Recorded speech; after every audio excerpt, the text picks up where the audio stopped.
ಆ 7 ಗಂಟೆಯಿಂದ ರೋಗಿಯೊಬ್ಬರಿಗೆ ಚಿಂತಾಜನಕ ಪರಿಸ್ಥಿತಿಯಲ್ಲಿದ್ದಾರೆ. ಆಂಬುಲೆನ್ಸ್ ಸಿಗಲಿಲ್ಲ. 108ರ ಬಗ್ಗೆ 1 ವರ್ಷದಿಂದ ನಾನು ಸರ್ಕಾರದ ಗಮನಕ್ಕೆ ತಂದು ಏನೂ ಪ್ರಯೋಜನ ಆಗಲಿಲ್ಲ. 108 ಸಿಗದೇ ಇರುವುದರಿಂದ ಇವತ್ತು 108 ಆಂಬುಲೆನ್ಸ್ ಖಾಸಗಿ ಆಂಬುಲೆನ್ಸ್ಗಳೆಲ್ಲ ಬಿಸಿ ಇತ್ತು.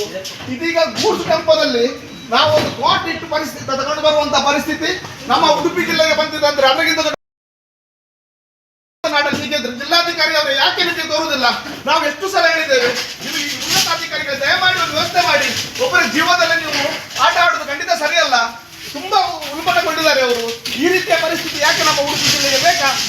ಬೂತ್ ಟೆಂಪೋದಲ್ಲಿ ನಾವು ಒಂದು ಮನುಷ್ಯನನ್ನು ಕರ್ಕೊಂಡು ಬರುವಂತ ಸ್ಥಿತಿ ನಮ್ಮ ಉಡುಪಿ ಜಿಲ್ಲೆಗೆ ಬಂತಲ್ಲ. ಇದರಿಗಿಂತ ನಾಚಿಕೆ ಹಿಡಿತಲ್ಲ ಬೇರೆ ಉಂಟ ನಮ್ಗೆ? ಪರಿಸ್ಥಿತಿ ತಗೊಂಡು ಬರುವಂತ ಪರಿಸ್ಥಿತಿ ನಮ್ಮ ಉಡುಪಿ ಜಿಲ್ಲೆಗೆ ಬಂದಿದೆ. ಅಂದ್ರೆ ಅದಕ್ಕಿಂತ ದೊಡ್ಡ ಮರ್ಯಾದೆ ಉಂಟು ನಮಗೆ ಈ ಪ್ರಜ್ಞಾವಂತ ನಾಡಲ್ಲಿ. ಹೀಗೆ ಜಿಲ್ಲಾಧಿಕಾರಿ ಅವರು ಯಾಕೆ ರೀತಿ ತೋರುವುದಿಲ್ಲ?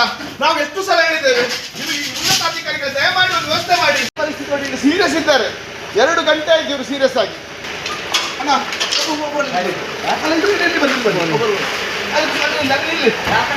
ಅಲ್ಲ ನಿಲ್ಲಿ ಅವರು ಇದ್ದಾರೆ. ನೀವು ನಿಲ್ಲಿ.